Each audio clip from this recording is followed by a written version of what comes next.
प्रणम्य परमात्मानं सिद्धं त्रैलोक्यवन्दितं स्वाभाविक चिदानन्द स्वरूपं निर्मलाव्ययम् शुद्ध जीवादि द्रव्याणां देशकं च जिनेश्वरम् द्रव्य संग्रह सूत्राणां वृत्तिं भक्षे समासद जीवमजीवमदवम् जिणवरवसेन जीर्णनेत्तिष्ठम् देविन्दविन्दवन्दम् वन्दे तं सर्वदा शिरसा कहे जीव अजीव जिनवर वृषभ ने लोक में वे वंद्य सुरपति वृंद से वंदन करूं कर जोड़ में।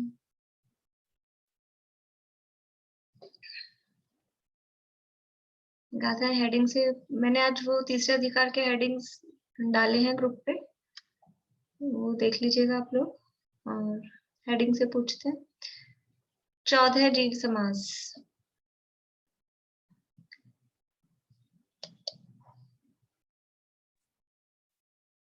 समना अमनानेय पंचेन्द्रिय निम्मना परे सव्वे पादर सुमेंदि सव्वे पच्चत इदराय।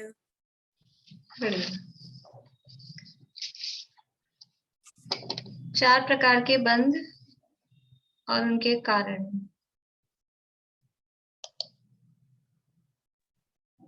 पैडिठिद्धि अणुभागम पदेश भेदादु चदुविदु बंधु जोगा पैडि पदेसा ठिद्धि अणुभागा कसायदु मुंडी। बढ़िया। मोक्ष का स्वरूप और उसके भेद।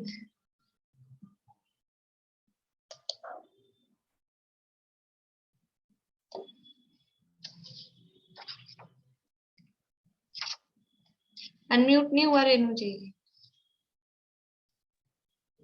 तवस कम्मणो जो खहे दु अपनो परिणामो नेवो स्वभाव मोखो दव्व विमुखो य कम्म पुए भाव। भावाश्रवों के नाम और उनके भेद।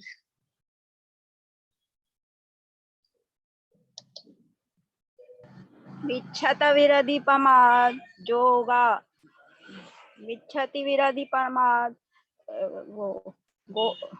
जोग मिच्छति विरधि पमाद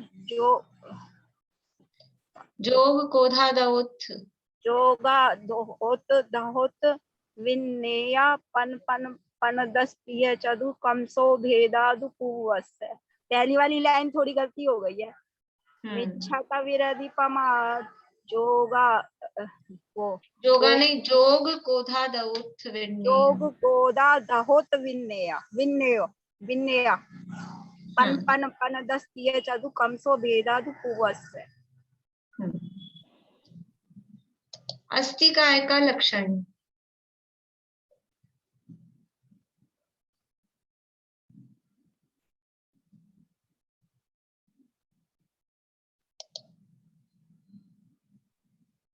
संति जदोते निधे अतिथि भणन्ति जिन्वरा जम्हा तम्हा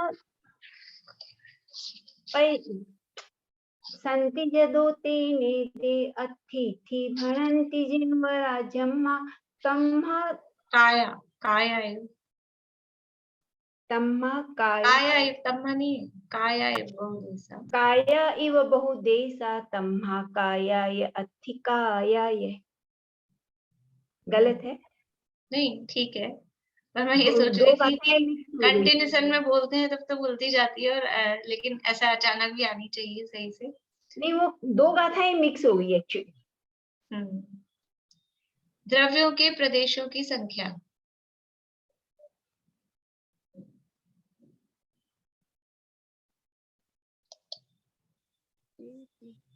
होती असंख्या जीवे धम्मा धम्मे अनंत आयासे मुत्तेति वह पदेसा कालस्य गो न तेन सो काओ।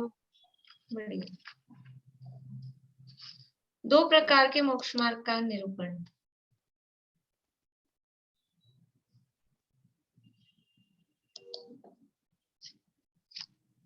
सम्मदंसर्णाणं चरणं मोक्षस्य कारणं जाने व्यवहारानिच्छेदो तत्तियमयोनियो अप्पा। बढ़िया। गुण स्थानों के नाम बताने वाली गाथा।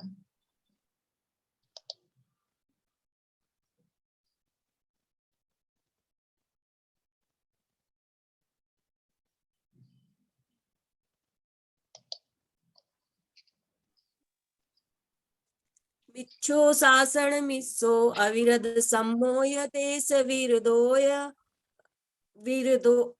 मिच्छो सासण मिस्सो अविरद सम्मोय तेस विरदोय विरदापमत इधरो अपू अणियठी सोमोय उसंत क्षीणमो सजोग केवली जिनो अजोगीय 14 गुण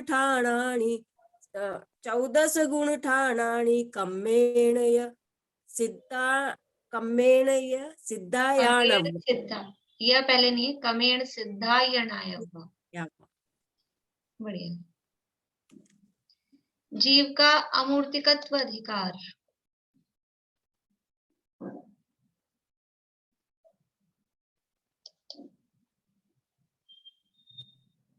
वर्ण रस पंचगंधा दो फासा अठनिच्छया जीवे। वर्ण रस पंचगंधा दो फासा अठनिच्छया जीवे। नो संति अमूर्ति तदो व्यवहारमूर्ति बंधादो। ठीक। जीव का भोक्तृत्व अधिकार।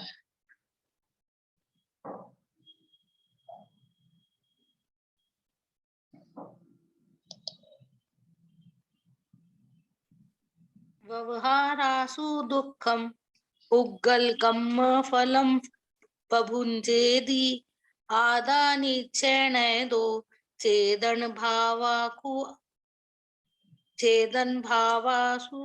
आसु चेदन भावम कु आदस्य। मुझे ऐसा लग रहा है कि अभी तो अपना चल रहा है ग्रंथ, तब मतलब पीछे की गाथाओं में से मेन गाथाओं में ये हाल है, टीका तो कहना ही नहीं है। लेकिन जब ग्रंथ पूरा हो जाएगा फिर क्या होगा? ऐसे नहीं करना है, केवल 58 गाथाएं हैं। अब मतलब मुझे ऐसा लग रहा है कि कुछ लोग यानी हम नहीं बोलते हैं रोज, इसका नियम लेना है। अगर आपका माला फेरने का नियम है और आपके पास समय नहीं है तो इसकी माला फेरनी है, ये पूरा 58 गाथाएं बोलनी है। अगर आपके पास समय नहीं है, मैं माला फेरने के लिए मना नहीं कर रही हूँ, लेकिन अगर इतनी समय की शॉर्टेज है तो फिर क्या करें? बोलनी है रोज, अभी ऐसे नहीं काम चलेगा। भारती आंटी बोलिए। मैं कह रही थी 14 जीव समास में मग्गन गुण ठाणी नहीं आ सकता? 14 जीव समास में मग्गन गुण ठाणी ही है नहीं, वो 14 जीव समास बताने वाली गाथा है ना, तो वो समणा अमणा नहीं है, वही है गाथा। नहीं है वो गाथा में वही बताया। और मग्गन गुण ठाणी किस कैटेगरी में आएगी? मग्गन गुण ठाणी में तो जीव का मतलब व्यवहार यानी व्यवहार और निश्चय से जीव का स्वरूप कहें, वो हेडिंग बनेगा उसका।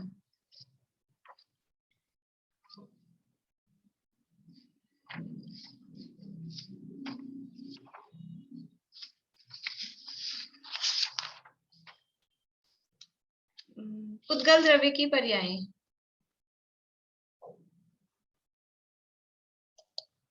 सॉरी, भारती आंटी बोलेंगे। सद्दो बंधो सुहुमो थूलो संठान भेद तम छाया उच्चोदादव सहिया पुगल दवस पचाया। बढ़िया। जीव का कर्ता अधिकार।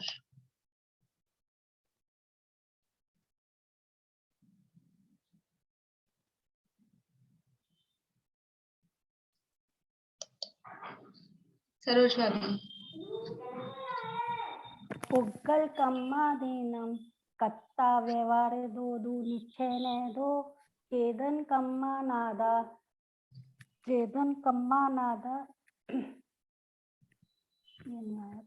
शुद्ध नया। अशुद्ध भावना। और ये निश्चय दो है, निश्चय नय दो नहीं है। निश्चय पुगल कम्मादीनम कत्ता व्यवहार दो निश्चय दो। निश्चय है ना, आप निश्चय नय दो बोलते हैं। अच्छा, ऐसे भाव में गलत नहीं है, लेकिन उसमें शब्द नहीं है, निश्चय दो शब्द है। चलिए ठीक है, आगे पढ़ते हैं अपन। यहाँ अपनी चर्चा 41वीं यानी सम्यक दर्शन के स्वरूप के संबंध में, यहाँ कल हमने शुरू की थी 41वीं गाथा। 39 और 40 दो गाथाओं में मोक्ष मार्ग का स्वरूप कहा, और 39 में और 40 में विशेष रूप से उसका निश्चय मोक्ष मार्ग का स्वरूप बताया। और यहाँ 41वीं गाथा में क्या कह रहे हैं, एक बार गाथा का पाठ कर लेते हैं। जीवादि सद्दहनम सम्मत्तं रूपमप्पणोतं तु दुरभिनिवेश विमुक्तम् नाणं सम्मं खुहोदि सदीजं हि। यानी जीवादि पदार्थों का श्रद्धान करना वो सम्यक तो है, और वह सम्यक तो आत्मा का स्वरूप है। इस सम्यक के होने पर दुर्भिनिवेश रहित यानी विपरीत अभिप्राय से रहित सम्यक ज्ञान होता है। यानी सम्यक दर्शन का स्वरूप बता रहे हैं। और सम्यक दर्शन क्या है कि जीवादि पदार्थों का श्रद्धान करना वो सम्यक दर्शन है। और ये सम्यक दर्शन और क्या है कि आत्मा का ही स्वरूप है, कोई अलग नहीं है।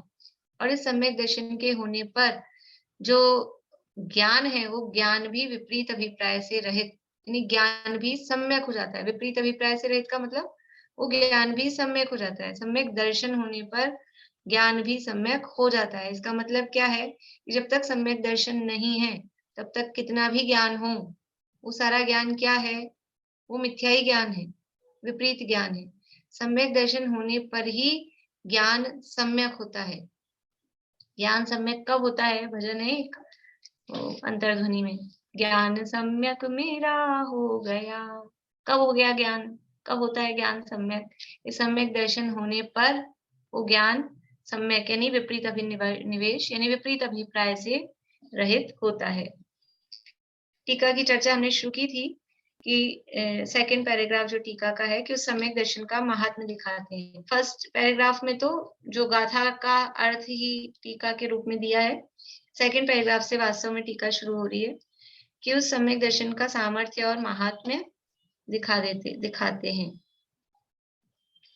तो यहाँ ये तो अपन ने पढ़ा था, पर अपन चर्चा कर रहे थे फुटनोट के संबंध में। यहाँ फुटनोट दिया था कि वो किसका स्वरूप है, यानी सम्यक दर्शन अभेद न से किसका स्वरूप है? वो आत्मा का ही स्वरूप है, आत्मा का ही परिणाम है। तो उसके लिए नीचे फुटनोट दिया है। यहाँ पेज नंबर 188 188 नंबर पेज है बृहद द्रव्य संग्रह में। उस फुटनोट की चर्चा अपन प्रवचन सार के आधार से कल देख रहे थे। यानी वो आत्मा का परिणाम है। आत्मा का परिणाम की खुलासे में, उसकी व्याख्या में ये फुटनोट दिया गया है कि वह आत्मा का परिणाम होने से शुद्ध परिणाम है। जो सम्यक दर्शन है वो आत्मा का परिणाम है। परिणाम का मतलब यहाँ रिजल्ट नहीं, परिणाम का मतलब है आत्मा की ही अवस्था है, आत्मा की ही परिणति है, आत्मा की ही पर्याय है। पर्याय का अर्थ परिणाम, परिणाम का अर्थ जो अपन परीक्षा परिणाम, रिजल्ट, वो वाला अर्थ यहाँ नहीं है। तो ये जो सम्यक दर्शन है वो क्योंकि आत्मा का ही परिणाम है और आत्मा कैसा है कि आत्मा शुद्ध है। तो सम्यक दर्शन आत्मा का परिणाम होने से शुद्ध परिणाम है। सम्यक दर्शन प्रकट होने के समय निष्क्रिय चिन्मात्र भाव को प्राप्त करता है, ऐसा श्री प्रवचनसार गाथा 80 में कहा है, और वही निर्विकल्प दशा है। ये जो सम्यक दर्शन है ये आत्मा का परिणाम है, इसलिए शुद्ध परिणाम है। और जिस समय सम्यक दर्शन प्रकट होता है उस समय आत्मा निष्क्रिय चिन्मात्र भाव को प्राप्त करता है। प्रवचनसार के 80वीं गाथा में ये पंक्ति आई है कि निष्क्रिय चिन्मात्र भाव। तो निष्क्रिय चिन्मात्र भाव का अर्थ क्या है? निष्क्रिय।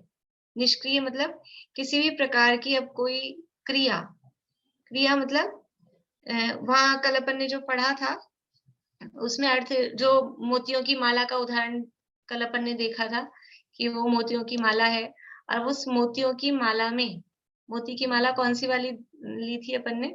वो उसका सूत वाली, धागे वाली जाप माला जो होती है। तो अब उसमें जब हम माला शब्द बोलते हैं, जब हम माला का अनुभव, मतलब हम माला शब्द में हमको क्या दिखता है? धागा दिखता है कि उसके मणिये दिखते हैं? क्या दिखता है? कि सब अभेद रूप से, कि कौन करता है, कौन कर्म है, क्या क्रिया है, ऐसा कुछ नहीं। जिस समय दूसरा अपन उदाहरण लें कि अपन ने कोई हार खरीदा, माला खरीदी पहनने के लिए, गले में चैन खरीदी, तो जब हम खरीदते हैं तब कितने विकल्प करते हैं?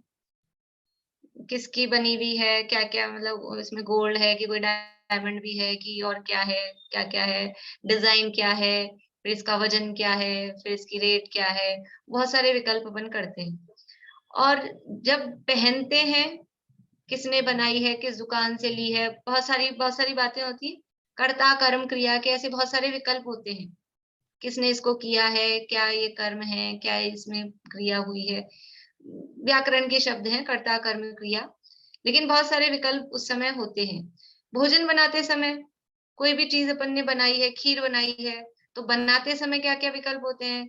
कि वो दूध है, फिर उसमें चावल है, फिर उसमें इलायची है कि ड्राई फ्रूट, जो भी कुछ भी डालना है, ये डालना है, ये डालना है, ये रह गया, चीनी डाली कि नहीं डाली, विकल्प होते हैं।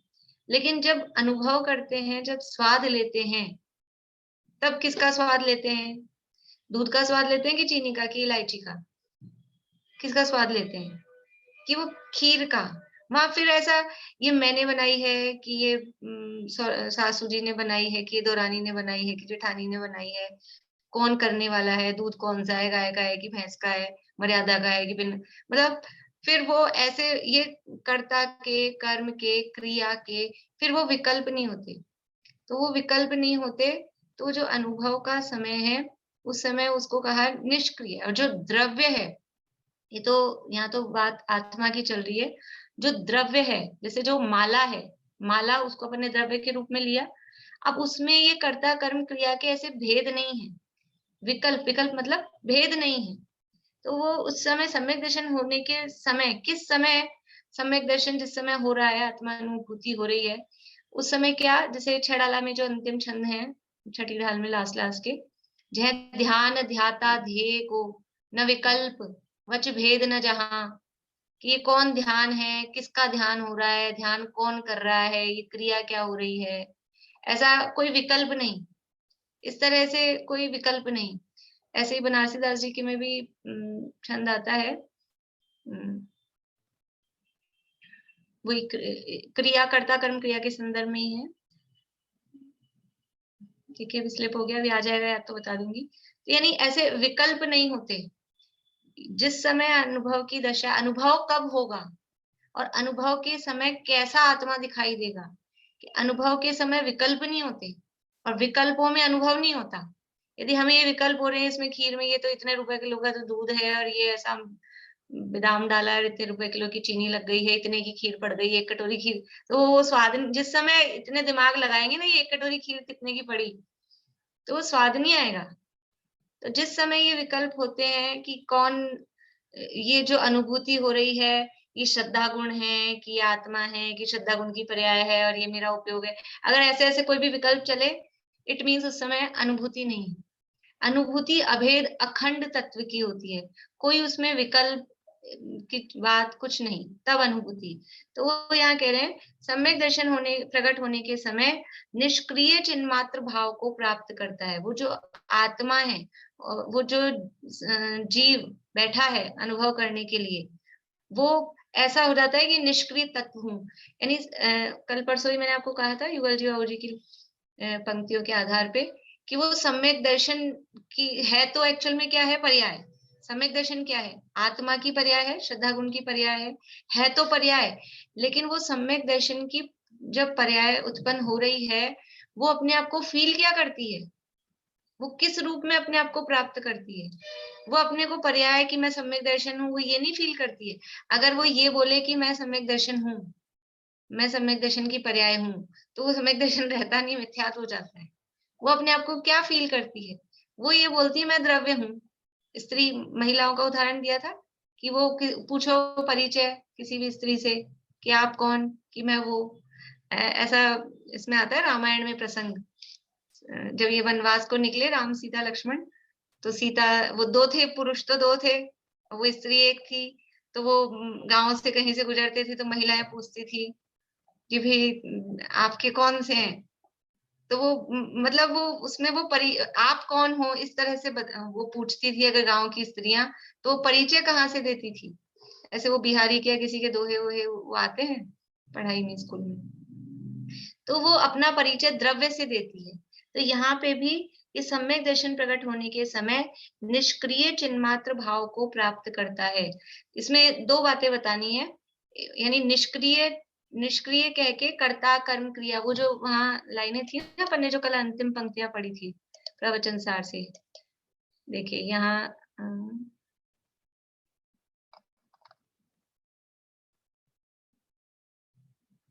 ये रहा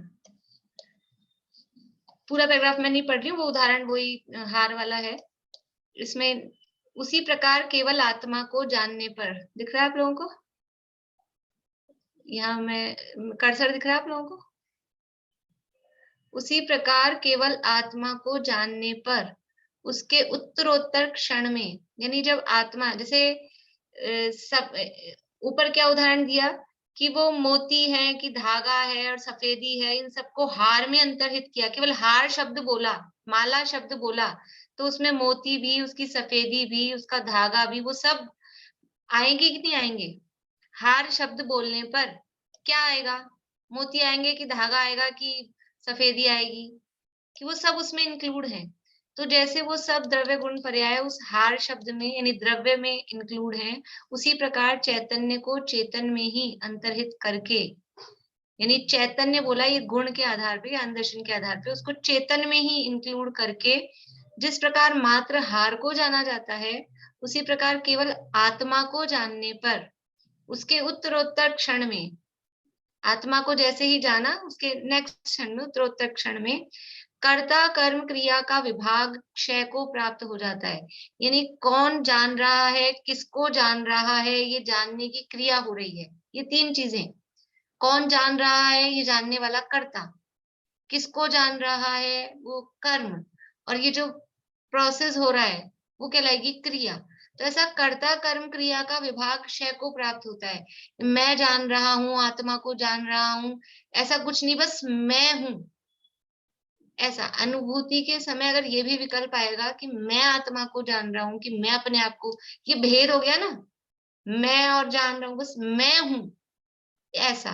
तो यहाँ कह रहे हैं वो कर्ता कर्म क्रिया, कर्ता यानी ज्ञायक, जानने वाला, कर्म यानी जानने में आने वाला, और क्रिया मतलब वो जो जानने का जो प्रोसेस, जानने की जो परिणति, ज्ञान जो हो रहा है, वो क्रिया। ऐसा कर्ता कर्म क्रिया का विभाग, ऐसा जो भेद हुआ, वो विभाग क्षय को प्राप्त हो जाता है। यानी ऐसा कोई भेद उस समय नहीं रहता। इसलिए किस लिए होता है निष्क्रिय चिन्मात्र भाव को प्राप्त? क्योंकि वो जिस समय अनुभूति हो रही है उस समय केवल आत्मा को जान रहा है। मैं जान रहा हूं कि ये श्रद्धा गुण की पर्याय है, कि पर्याय जान रही है, कि द्रव्य को जान रही है, कि ये जानने की क्रिया हो रही है, ऐसा कुछ नहीं। केवल आत्मा को जानने का काम हो रहा है। तो उस जानने पर ये विभाग अस्त हो जाता है, भेद खत्म हो जाते हैं। इसलिए निष्क्रिय चिन्मात्र भाव को प्राप्त होता है। ऐसा ये सम्यक दर्शन, वहां जो कहा ना वह आत्मा का परिणाम है। अपने द्रव्य संग्रह में जो ऊपर पंक्ति थी कि सम्यक दर्शन अभेद न से आत्मा का ही स्वरूप है। क्यों है आत्मा का स्वरूप? क्योंकि जिस समय सम्यक दर्शन हो रहा है उस समय सम्यक दर्शन में और आत्मा में भेद नहीं होता है। अभी समझने के लिए तो हम सम्यक दर्शन और आत्मा एक ही है कि अलग अलग हैं, तो हम भेद भी करेंगे कि आत्मा है वो द्रव्य है, सम्यक दर्शन है वो पर्याय है। लेकिन जिस समय वो सम्यक दर्शन हो रहा है, वो फीलिंग जिस समय हो रही है, आत्मा की अनुभूति, उस समय ऐसा भेद नहीं होता है कि ये आत्मा अलग है और ये सम्यक दर्शन अलग है, वो दोनों एक ही है। अभी शाम को जो संवर अधिकार शुरू हुआ है शांति जी भाई साहब की, उसमें भी कल वही बात थी कि यानी ये मतलब ये एक द्रव्य अलग और पर्याय अलग, ऐसा नहीं, अभेद करके जानना, अभेद करके अनुभव करना, तब संवर प्रकट होता है। बोलिए आंटी। ये निष्क्रिय में योगों की चंचलता कम हुई, वैसे नहीं बोलते हैं, कुछ नहीं बोल नहीं, यहाँ वो योगों अर्थ की नहीं चंचल, निष्क्रिय का, ये वो वाला अर्थ नहीं।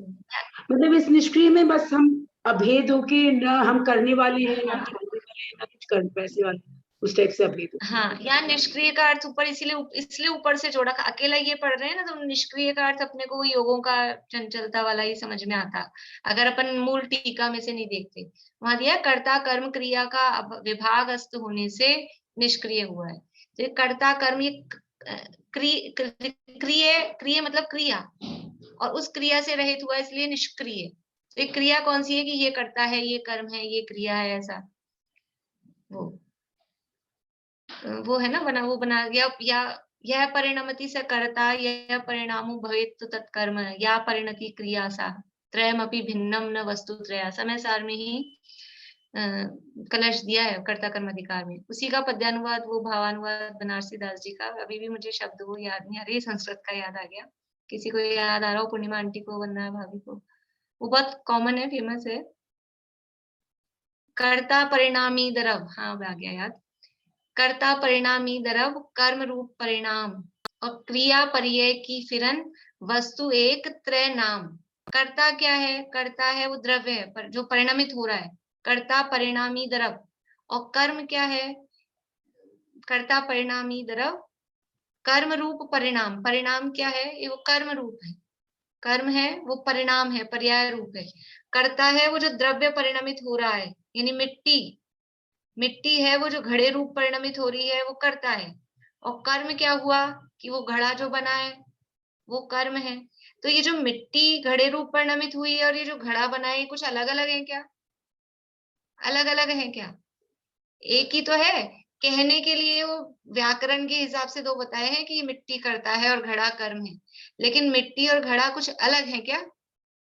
वही मिट्टी है और वही घड़ा है, बस उसी की तो अवस्था है, उसी की दशा है। वो मिट्टी ऐसा चूरा चूरा रूप में नहीं होके वो घड़े रूप में है, तो ये अलग नहीं है। और क्रिया क्या हुई कि वो मिट्टी का जो पिंड था, जो एक सूखी खट्टी मिट्टी थी, उस मिट्टी से वो जो आकार जैसा घड़े जैसा आकार बनने का जो ये प्रोसेस हुआ, उसी का नाम क्रिया है। क्रिया पर्याय की फिरन, ये जो पर्याय बदली, पिंड रूप अवस्था से घड़ा गोलाकार रूप जो अवस्था बनी, इसी का नाम क्रिया है। तो ऐसा कर्ता कर्म क्रिया का विभाग जहां भेद नहीं है, जिस अवस्था में जब आत्मा का अनुभव होता है, तो मैं आत्मा करता हूँ, मैं जानने वाला हूँ कि मैं सम्यक दर्शन करता है कि आत्मा कर्म है, या आत्मा करता है सम्यक दर्शन कर्म है, ऐसा कुछ भी भेद उस समय नहीं रहता है, उसका नाम है निष्क्रिय। और निष्क्रिय चिन्ह मात्र क्या है? आत्मा का स्वरूप क्या है?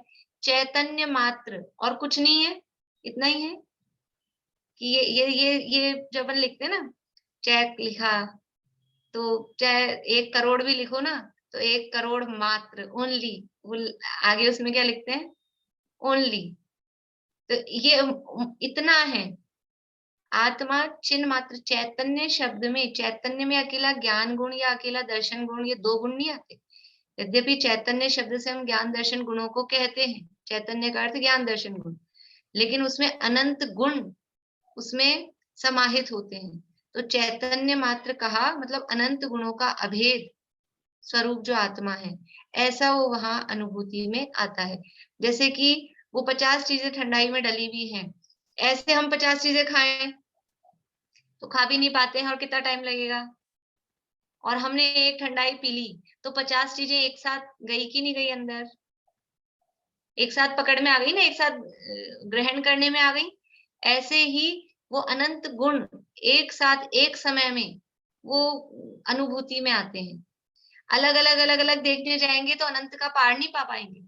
कोई अनंत गुणों को गिना सकता है? नहीं गिना सकते। भगवान भी अनंत गुणों के नाम अनंत है ना, तो वो जानते हैं लेकिन गिना नहीं सकते। लेकिन अनुभूति में अनंत गुण, अनंत गुणों का अभेद स्वाद। जैसे 50 चीजों का एक घूंट ठंडाई में 50 चीजें हैं कि नहीं है? हैं। एक गाज सब्जी में हमने 2 4 5 मसाले डाले, नमक, मिर्ची, हल्दी, धनिया, गरम मसाला जो भी, और धनिया, जीरा, ये सब। वो एक गाज, हर गाज सब्जी में वो 10 चीजें हैं कि नहीं है एक साथ? ऐसे 10 खाओ अलग अलग तो नहीं आती है खाने में। तो ऐसे ही यहाँ इसको अभेदता बताने के लिए निष्क्रिय चिन्मात्र भाव को प्राप्त करता है। ये जो सम्यक दर्शन है वो आत्मा का परिणाम है, आत्मा से अभेद है। क्यों है आत्मा से अभेद? क्योंकि सम्यक दर्शन प्रकट होने के समय वो निष्क्रिय चिन्मात्र भाव को प्राप्त करता है, उससे ही अभेद होता है। देखिए ऐसा ये प्रवचन सार में कहा है। आगे देखिए जयसेनाचार्य के आधार पे और कह रहे हैं इसी गाथा की टीका। देखिए थोड़ा सा ग्रंथ का परिचय, यानी प्रवचन सार ग्रंथ है, कुंद आचार्य देव द्वारा रचित। जैसे समय सार है वैसे ही पंच परमागमों में प्रवचन सार है। तो प्रवचन, समय सार, प्रवचन सार और पंचासिका है, ये जो 3 परमागम है कुंद आचार्य के द्वारा रचित, इन 3 ग्रंथों की टीका अमृतचंद्राचार्य ने भी लिखी। और अमृतचंद्राचार्य के 300 साल बाद लगभग जयसेनाचार्य हुए, उन्होंने भी लिखी। अमृतचंद्राचार्य अभी से या कुंद आचार्य से लगभग 1000 साल बाद हुए, और जयसेनाचार्य अमृतचंद्राचार्य से भी 300 साल बाद लगभग हुए। तो दोनों ने टीका लिखी और दोनों टीकाएं के आधार पे मतलब अवेलेबल होती हैं अपने को, और भी टीकाएं हैं इन ग्रंथों पर। तो ये जो अभी अपन ने लाइन पढ़ी थी ना, निष्क्रिय चिन्मात्र भाव को प्राप्त होता है, ये अमृतचंद्राचार्य की टीका के आधार पे। अब जयसेनाचार्य इसी प्रवचन सार के 80वीं गाथा में कुछ जो विशेष बात कहते हैं वो यहाँ पर बता रहे हैं। ये प्रवचन सार की 80वीं गाथा, मैंने कल भी कहा था, सम्यक दर्शन प्राप्ति का उपाय इसमें सीधा सा बताया गया है डायरेक्टली। बहुत इंपॉर्टेंट गाथा ये है। श्री जयसेनाचार्य कहते हैं, पेज नंबर 188 बृहद्रव्य संग्रह में एकदम लास्ट की लाइन्स हैं। आगम की भाषा से अधेयकरण, अपूर्वकरण, अनिवृत्तिकरण नामक परिणाम विशेषों के बल से जो विशेष भाव दर्शन मोह का अभाव करने में समर्थ है। आगे का नेक्स्ट पेज पे 189 189 पेज पे नीचे फुटनोट पे है, इससे आगे दर्शन मोह का अभाव करने में समर्थ है, उसमें अपने आत्मा को जोड़ता है। देखिए क्या कह रहे हैं इसमें कि सम्यक दर्शन के समय क्या होता है। यहाँ तो कहा कि निष्क्रिय चिन्मात्र भाव को प्राप्त होता है। अमृतचंद्राचार्य क्या कह रहे हैं? निष्क्रिय चिन्मात्र भाव को प्राप्त होता है। अभी जयसेनाचार्य ये बात तो कह ही रहे हैं, लेकिन अब वो दूसरा तरफ का यानी दूसरा पक्ष रख रहे हैं। पक्ष मतलब कि ये जो बात कही है निष्क्रिय चिन्मात्र भाव को अभेद अखंड आत्मा को प्राप्त करता है, ये अध्यात्म की भाषा है। और अब ये जो बात कह रहे हैं ये आगम की भाषा। अध्यात्म क्या है और आगम क्या है? अध्यात्म क्या, रेणु जी समझ में आता है? अध्यात्म क्या है और आगम क्या है? अध्यात्म का मतलब है जहां प्योरली केवल आत्मा की तरफ से बात की जाए, शुद्ध आत्मा की और आत्मा की तरफ से बात की जाए, वो कहलाता है अध्यात्म। और जहाँ पे पर द्रव्यों की सापेक्षता मतलब कर्म की अपेक्षा कर्म की तरफ से भी बात की जाए, वो कहलाएगा आगम। अपने शब्दों में कहें, बोलिए मीता भाभी।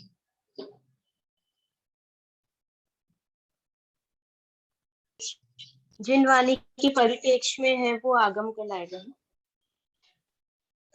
हाँ जिनवाणी तो, हाँ जिनवाणी तो है ही, आगम को जिनवाणी कहते हैं, जिनवाणी के परिप्रेक्ष्य में ही है। लेकिन आगम का मतलब क्या है कि जैसे अध्यात्म और आगम दोनों ही जिनवाणी के ही समझ लीजिए पार्ट हैं। लेकिन अध्यात्म किसे कहेंगे? जिसमें केवल मूल शुद्ध आत्मा की मुख्यता से जिसमें कथन हो, केवल आत्मा की ही सिंगल बात हो और केवल कर्म की सिंगल बात हो, ऐसा तो होता ही नहीं।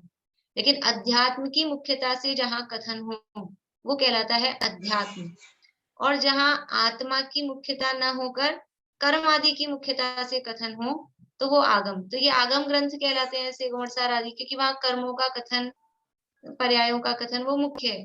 समय सार आदि ग्रंथ अध्यात्म ग्रंथ कहलाते हैं, क्योंकि उसमें आत्मा का कथन मुख्य है।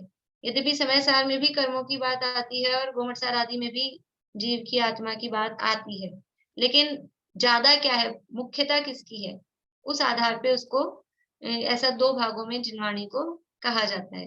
तो ये जो अभी हमने पढ़ा, निष्क्रिय चिन्ह मात्र भाव को प्राप्त होता है, ये अध्यात्म की लैंग्वेज है।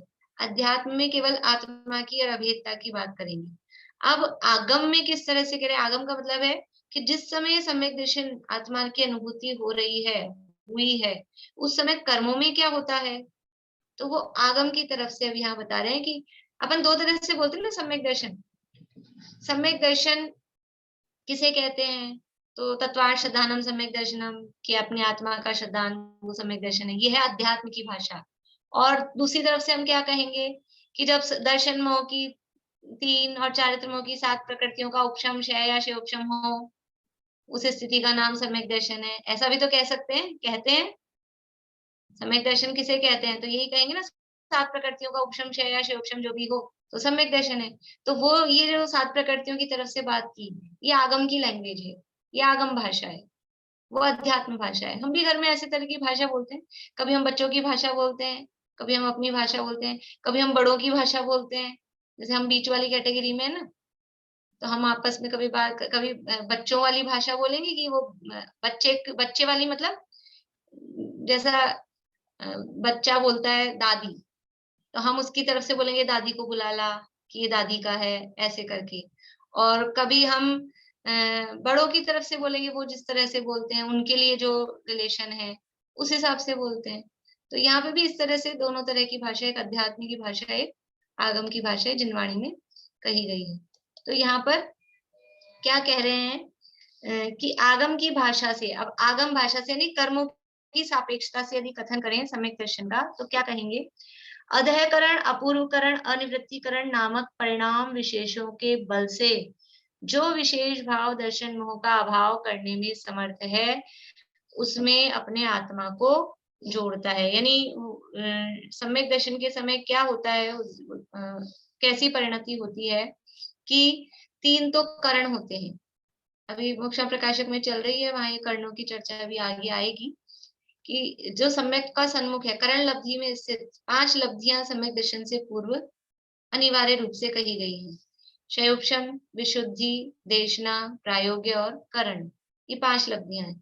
क्षयोपशम लब्धि मतलब कि ऐसा क्षयोपशम अपने को हो कि अपन सम्यक दर्शन प्राप्त कर सके, ऐसा ज्ञाना वर्णादि कर्म इतने मंद हो, तो ये क्षयोपशम लब्धि। फिर कषायों की मंदता हो, वो विशुद्धि लब्धि। फिर गुरु का उपदेश मिले, वो देशना लब्धि। फिर प्रायोग्य लब्धि, प्रायोग्य लब्धि मतलब खूब विचार, चिंतन, मनन आत्मा के संबंध में चलता रहे, वो प्रायोग्य लब्धि। और इसके बाद में फिर होती है करण लब्धि। करण लब्धि का मतलब है, करण का अर्थ होता है परिणाम, कोई स्पेशल टाइप के परिणाम अपने को लब्धि यानी प्राप्त हो जाए, कोई विशिष्ट परिणाम।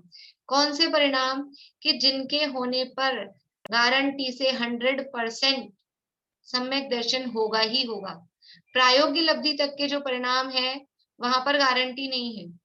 सम्यक दर्शन होने के लिए होंगे, वो उससे पहले वो होंगे, लेकिन वो परिणाम हो गए प्रायोगिक लब्धि तक के, तो भी आपको सम्यक दर्शन हो भी नहीं भी हो, गारंटी नहीं। लेकिन जो करण लब्धि वाले परिणाम है, वो परिणाम होने पर, वैसे भाव होने पर डेफिनेटली 100% सम्यक दर्शन होगा ही होगा। इसलिए जो करण लब्धि वाले परिणामों को जिस जीव ने प्राप्त किया है, यानी करण लब्धि में जो जीव आ गया है, पहुंच गया है, उसको कहते हैं सम्यक के सन्मुख है, क्योंकि इसको गारंटी से सम्यक दर्शन होगा ही होगा। तो ये जो करण परिणाम है, ये करण परिणाम 3 प्रकार के हैं: अधःकरण, अपूर्वकरण, अनिवृत्तिकरण। इसकी व्याख्या अभी यहाँ नहीं करूंगी, क्योंकि वृहद्रव्य संग्रह में तो पहले अपने हुई है, पीछे और भी प्रकरण में हुई है, और अभी मोक्षा प्रकाशक में थोड़ी टाइम में आने वाली है। तो अभी अपन अध्ययकरण अपूर्वकरण की, क्योंकि वो शॉर्ट में नहीं हो सकती, उसमें फिर टाइम पूरा चाहिए। ये 3 परिणाम होते हैं, यानी करण लब्धि का जो टाइम है उसको 3 तरह से और डिवाइड हुआ है, अध्ययकरण, अपूर्वकरण और अनिवृत्तिकरण। तीनों करण अनिवार्य रूप से होते हैं।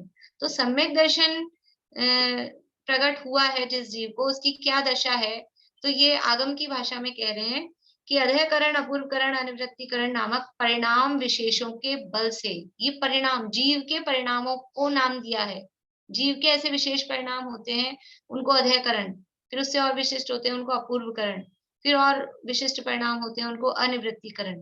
तो इन परिणामों के बल से, इन परिणामों के जोड़ से, इन परिणामों की ताकत से क्या होता है कि दर्शन मोह का अभाव होता है।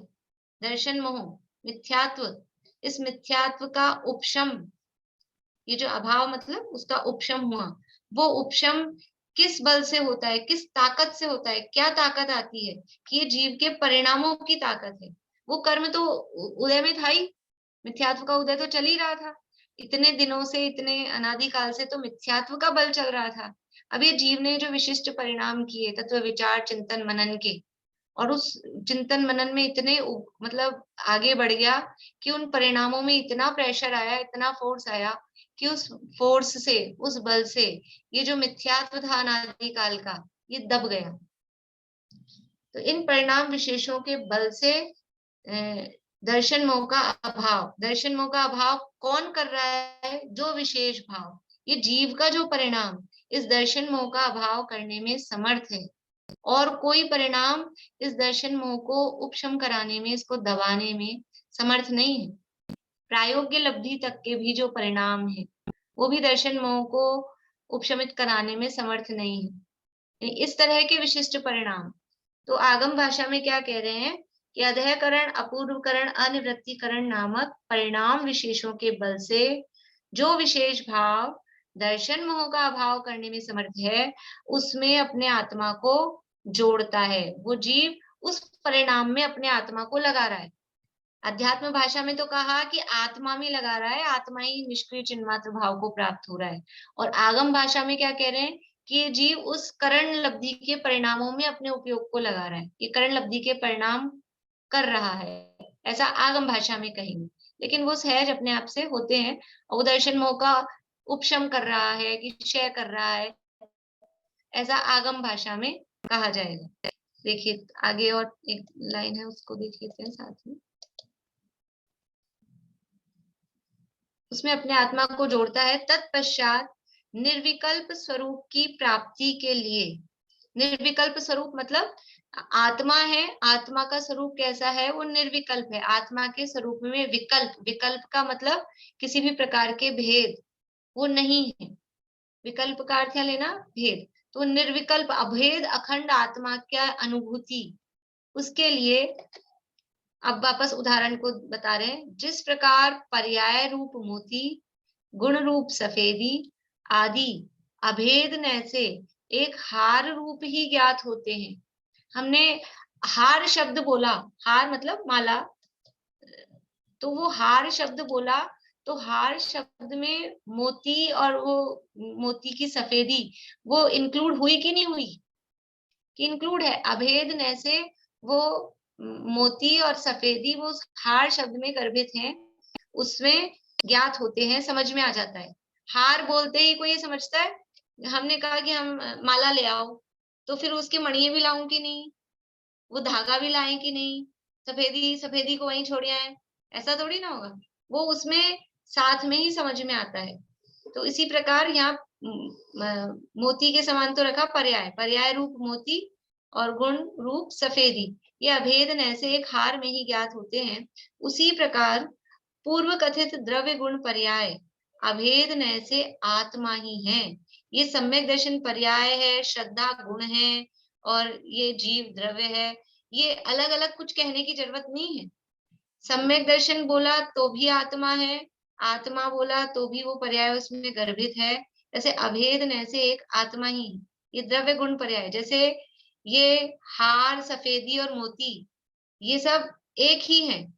ऐसे ही ये आत्मा, श्रद्धा गुण, सम्यक दर्शन, पर्याय ये सब भी अभेद से एक आत्मा ही है। ऐसी भावना करते करते दर्शन मोह का अंधकार नष्ट हो जाता है। ये इस तरह की भावना का मतलब, भावना का अर्थ है वो उपयोगात्मक, ऐसा फील करना, या भावना का अर्थ जो हम भावना कहते हैं ना, दिन रात मेरी स्वामी में भावना ये भाव, वो वाली भावना नहीं है यहाँ।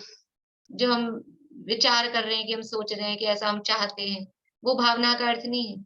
यहाँ भावना मतलब है ऐसा ही अनुभव करते करते, ये जब अनुभव कर रहा है तब ये दर्शन मोह का अंधकार यानी वो मिथ्यात्व वो नष्ट हो जाता है। समझ में आया कि नहीं आप लोगों को? कुछ किस किस के ऊपर से निकल गया? देखो बात बहुत कठिन नहीं है, लेकिन वो अनभ्यास से कठिन लगती है। मतलब जो पहली बार सुनेंगे ना ऐसे शब्द तो वो कठिन लगेंगे, बाकी बात कठिन नहीं है। लेकिन अभी कुछ भी समझ में आया नहीं भी आया तो भी कोई घबराने की बात नहीं है। आएगा, पहली बार सुनेंगे तो कैसे आएगा? वो थोड़ी बस लैंग्वेज की ही ऐसा डिफिकल्टी सी दिख रही है। बात इतनी सी है, यानी अपन देखें कि जिस समय सम्यक दर्शन होता है उस समय वो आत्मा और सम्यक दर्शन ऐसे अलग अलग फीलिंग में नहीं आते हैं। वो आत्मा अभेद रूप में फीलिंग में आता है, ये बात बतानी है। और कहा वो आत्मा का परिणाम है। सम्यक दर्शन है वो आत्मा का परिणाम है, आत्मा ही है। क्योंकि सम्यक दर्शन अलग हो, आत्मा अलग हो, ऐसा नहीं है।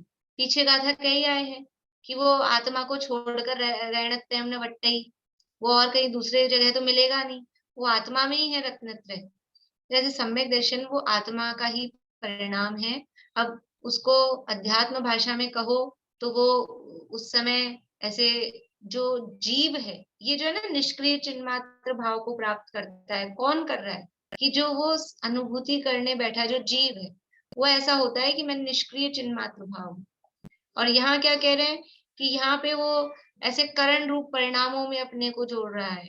बस कहने की अपेक्षा, समझ लो कोई फोटो इस राइट साइड से लिए, कोई फोटो इधर लेफ्ट साइड से लिए, ये एक आगम की मुख्यता से कथन है, एक अध्यात्म की मुख्यता से कथन है। बाकी कथन में कोई अंतर नहीं है। जिस समय आत्मा की अनुभूति होती है, सम्यक दर्शन होता है, उस समय अभेद अखंड आत्मा अनुभव में आता है। सम्यक दर्शन को ढूंढने जाएंगे आत्मा में तो सम्यक दर्शन नहीं मिलेगा। हमें ऐसा लगता है हमें सम्यक दर्शन प्राप्त करना है, सम्यक दर्शन प्राप्त करना है, सुन लिया बहुत प्रवचनों में, तो कोई ये सोचे कि सम्यक दर्शन को ढूंढे तो सही कहाँ है। तो सम्यक दर्शन नहीं मिलेगा कहीं भी। क्या मिलेगा? आत्मा। और आत्मा को जानने का नाम, उसकी अनुभूति का नाम सम्यक दर्शन है। सम्यक दर्शन अलग से कहीं नहीं मिलेगा। तो वो सम्यक दर्शन और वो आत्मा की अनुभूति वो अभेद है, ऐसा यहाँ पर ये बताना चाह रहे हैं। तो क्या कहा था गाथा में कि जो वीतराग सर्वज्ञ प्रणीत शुद्ध जीवादि तत्वों में चलमलगार दोष रहित श्रद्धा रुचि निश्चय यही है, ऐसा ही है, इसी प्रकार है। ये तो है सम्यक दर्शन। और वह सम्यक दर्शन अभेद रूप से आत्मा का ही स्वरूप है, आत्मा का ही परिणाम है। यहाँ ये मतलब ऐसी जो रुचि आत्मा में ही, यही मैं हूँ, ये ऐसा ही है, यही इसका नाम सम्यक दर्शन है। वो सम्यक दर्शन आत्मा का ही परिणाम है, ऐसा यहाँ कहा है। ये जो यहाँ कहा है चलमलगार दोष रहित श्रद्धा और रुचि, इसका मतलब ऐसा नहीं समझना। कल शाम को प्रीति ने पूछा था, सबके हिसाब से बता देती हूँ कि इसका अर्थ ऐसा समझे कि फिर चलमलगार दोष रहित कहा है तो शैवक्षमिक सम्यक दर्शन नहीं है क्या? शैवक्षमिक सम्यक दर्शन में तो होते हैं ना चलमलगार दोष, तो क्या वो सम्यक दर्शन नहीं है क्या? ऐसी नहीं है। शैवक्षमिक सम्यक दर्शन में भी जो सम्यक्त्व है, जो आत्मा का श्रद्धान है, वो श्रद्धान तो निर्दोष ही है। ये जो दोष है, ये दोष तो सम्यक्त प्रकृति का काम है। वो सम्यक्त प्रकृति का उदय दिखाने के लिए चलमलगार दोष शैवक्षमिक सम्यक्त्व में कहे जाते हैं। सम्यक दर्शन तो निर्दोष ही वीतराग रूप ही है। और फिर यहाँ तो उत्कृष्ट बात करनी है। यहाँ ये क्यों कहेंगे कि हाँ वो दोष भी लग जाते हैं, वो भी चलते हैं, तो पहले से ही नीचे हल्की बात क्यों करेंगे? तो उत्कृष्ट बात करने के लिए कि वो निर्दोष, चलमलगार दोष से भी रहित, वो जो पक्की रुचि, पक्की प्रतीति, दृढ़ विश्वास, उसका नाम सम्यक दर्शन है। तो उत्कृष्ट बात बताने के लिए भी चर्मलगाड़ दोष से रहित कहा। और सम्यक दर्शन जो है, जो वीतराग स्वरूप आत्मा का अनुभव हुआ है, वो तो वास्तव में निर्दोष ही है। दोष तो ये बताना है, दोष शब्द ये बता रहा है कि वहां उस सम्यक प्रकृति का उदय है। वो दोष तो सम्यक प्रकृति के उदय को दिखा रहा है। आत्मा का अनुभव तो निर्दोष ही है वहां पर भी। ऐसा इसको समझना चाहिए। इस प्रकार से ये अपनी चर्चा हुई है। अभी फुटनोट में और है प्रवचन सार की 194 गाथा की टीका, उसको और कल लेके फिर आगे की टीका सरल है, फिर तो बहुत ही सरल है।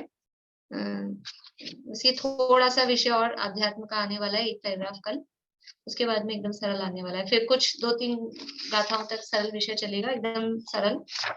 फिर थोड़ा सा इसी तरह का विषय आएगा 44वीं गाथा में। चलिए अभी यही पूरा करते हैं। बोलिए दीदी, जो लास्ट की लाइन बोली ना अभी, कि आगम से, भाषा से, अध्ययन अपूर्व का, निवृत्ति का नामक परिणाम विशेषों के बल से जो विशेष भाव दर्शन मोह का अभाव करने में समर्थ है, उसमें अपने आत्मा को जोड़ता है। यदि इसको ऐसे बनाए तो कौन किसको जोड़ता है? आत्मा के परिणाम अपने पूर्व परिणामों की विशुद्धि से अपने ध्रुव त्रिकाली आत्मा में जोड़ता है। यही ठीक है ना जी? यही बस यही समझना। ठीक है। वो प्रमिला जी आपने जो मुझे भेजे हैं वो अभी मैं पढ़ नहीं पाई हूँ, वो 5-7-8 पेज थे, तो अभी मैं पढ़ नहीं पाई उसको। फिर मैं पढ़ लूंगी तब फिर लेंगे। ठीक, जय श्री।